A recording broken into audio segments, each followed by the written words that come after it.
So does anyone, I will answer a few questions for you if you guys have any questions. Yes, ma'am. So I find it fascinating, like makes me that you that your spirit guide was like correct. Yes, you will. Yeah. So It's nice. that before and now I'm starting to look people around because you know how like follow their head or saying, "Are you there?" But they're probably not there. You're right there. You know what I'm saying? So how did you know? And did she know? And I thought that.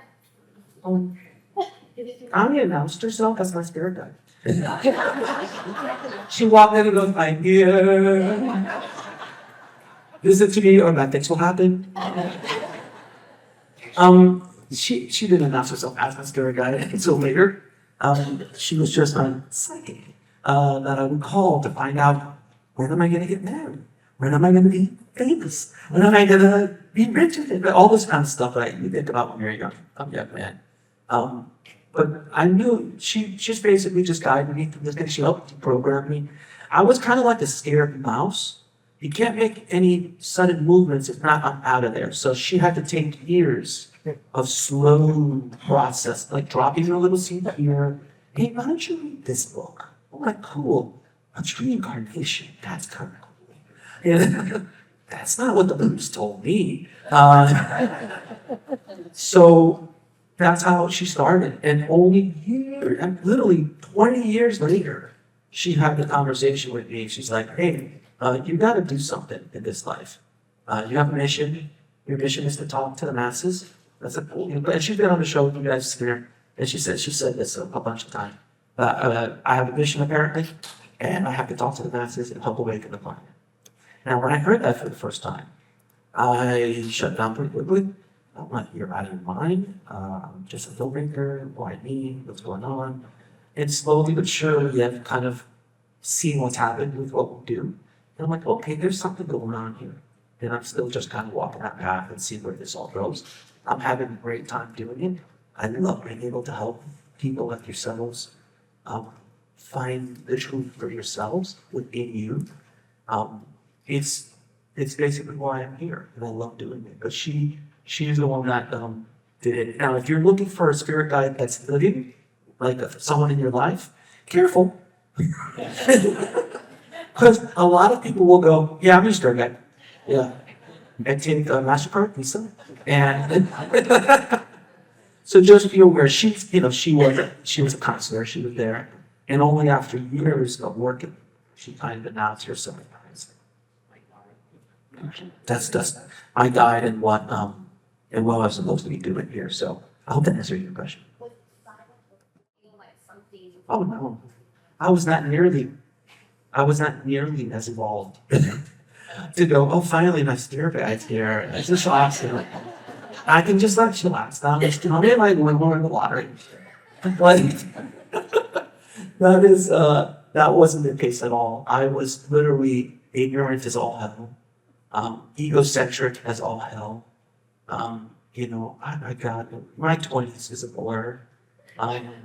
Especially my early 20s was an absolute blur. I met Jimmy at 26, 27, and that was an ego crusher to have her for a year, have your life threatened constantly. You're not being, you're this, you're that. It was a constant. So I needed him to kind of even things out a little bit, and the universe has worked its way to continuously remind me, you ain't shit.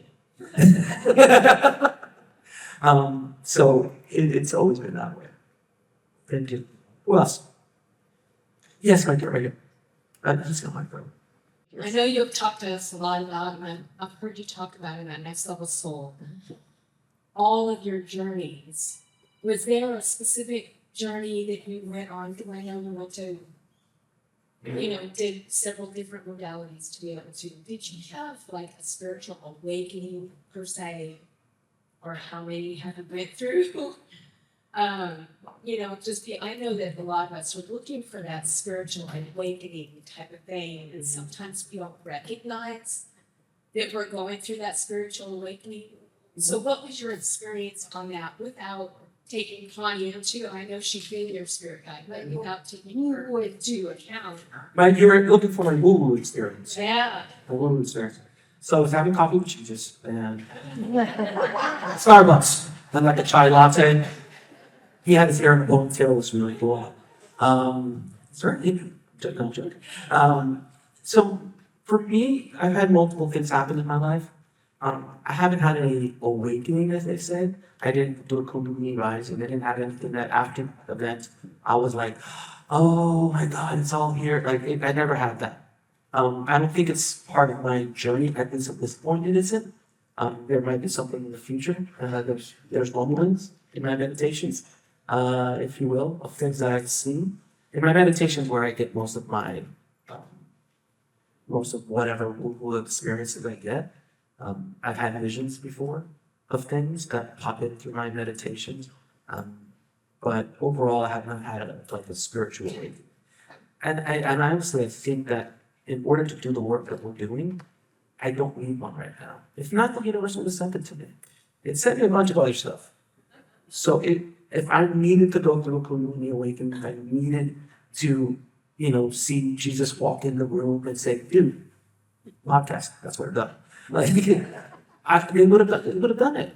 But it gave me just enough to not only keep me going, but I have a reference point. That's something that happened to me that I can go anytime I question the path. I go back to there like, oh, that happened to me. So I have, this must be real. You have no idea how many times I question this path. So many times. Because it doesn't make any sense. It makes no sense on paper. I would have pitched this show to you guys 4 years ago. I'm a filmmaker. No spiritual experience, didn't die and come back. No channel, no psychic. Nobody knows me in the spiritual space whatsoever. The only person I knew in the spiritual space was Daryl and Gunn. Nice guy, no. A mystic, a channeler for sure. And I would have pitched that show to you. You guys were like, no. Because on paper, it's horrible. But for whatever reason, it starts to make sense. The more I do it, I'm like, oh, okay. And I think that's probably because of the way I approach questions, the way I approach spirituality. I'm a little bit, I don't take it too seriously. I have fun with it. I think that's what's needed right now. If I was a fully blown, guru that showed up and didn't have a baseball cap on and spoke, complete spiritual tones, well, that's great. And there's guys and gals that do that, and I'm all about that. But that's just not me. If I'm going to do a show, I'm going to do it the way I want to do it. And there's other people who are trying to tell me, other people have told me over the years, oh, you should do this or this. No, not do me. According I had his name was Ainsley. He's coming up in about 2-3 weeks. He's a past life channel. Or that's all. Medium second. One of those things. He works in past lives. And in the interview, he tells me about my past life. And he's like, oh yeah, you were in Spain and you were in prison in Spain for speaking out against the king. I'm like, that sounds like me. And he goes, because of that prison experience, you don't like authority.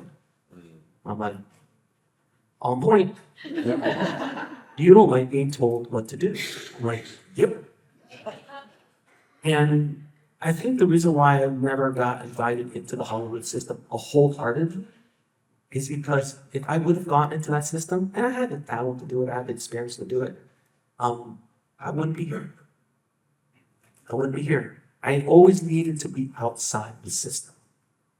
And that has served me very well. Because now we've launched a streaming platform in 3 months. It took 3 months, that's all it took, to launch Next Level Soul TV. And the only reason we haven't put original shows on is because I've been putting this thing on for you to be. But on Monday, we're off and running to the races. So get ready. There's going to be a lot of production, a lot of things that we're doing on Next Level Soul TV. I hope that answers your question.